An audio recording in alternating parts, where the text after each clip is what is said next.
ಮನೆ ಮೇಲೆ ಸಿಡಿಲು ಬಡಿದು ಬೆಂಕಿ, ರೈತನಿಗೆ ಅಪಾರ ನಷ್ಟ. ಸಂಜೆ ಗುಡುಗು ಮಿಂಚು ಗಾಳಿ ಸಹಿತ ಮಳೆ ಸುರಿದಿದ್ದು ಅಫಜಲಪುರ ತಾಲೂಕಿನ ದೇವಪ್ಪನಗರ ಗ್ರಾಮದಲ್ಲಿ ಲಕ್ಷ್ಮಣ್ ಜಕ್ಕಪ್ಪ ಹೊನಗೊಂಡ ಎಂಬ ರೈತನ ಮನೆಗೆ ಸಿಡಿಲು ಬಡಿದು ಬೆಂಕಿ ಹತ್ತಿ ಮನೆ ಸುಟ್ಟು ಹೋಗಿದೆ.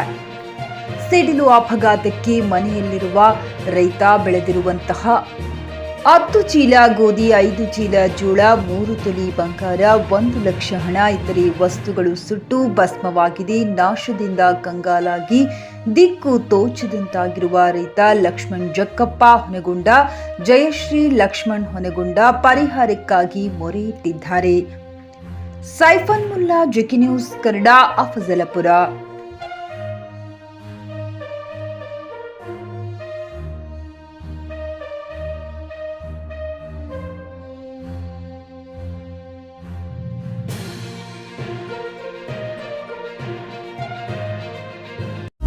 ನಿಮ್ಮ ಮಕ್ಕಳ ಉಜ್ವಲ ಭವಿಷ್ಯಕ್ಕಾಗಿ ಶ್ರೀ ಶಾಬ್ರ ರೇಣುಕಾ ವೀರ ಗಂಗಾಧರ ಶಿವಾಚಾರ್ಯರ ಮಾರ್ಗದರ್ಶನದಲ್ಲಿ ನಡೆಯುತ್ತಿರುವ ಶ್ರೀ ಶಿವಯೋಗಿ ವಿದ್ಯಾಲಯ ಶಾಲೆಯಲ್ಲಿ ದಾಖಲಾತಿ ಪಡೆಯಿರಿ. ಇಲ್ಲಿ 1ನೇ ತರಗತಿಯಿಂದ 10ನೇ ತರಗತಿಯವರೆಗೆ ಪ್ರವೇಶ ಪ್ರಾರಂಭವಾಗಿದ್ದು ಉನ್ನತ ಗುಣಮಟ್ಟದ ಶಿಕ್ಷಣದ ಜೊತೆಗೆ ಆಟ, ಯೋಗಾಸನ, ಡ್ಯಾನ್ಸ್, ಕರಾಟೆ ತರಬೇತಿಯೂ ನೀಡಲಾಗುತ್ತದೆ.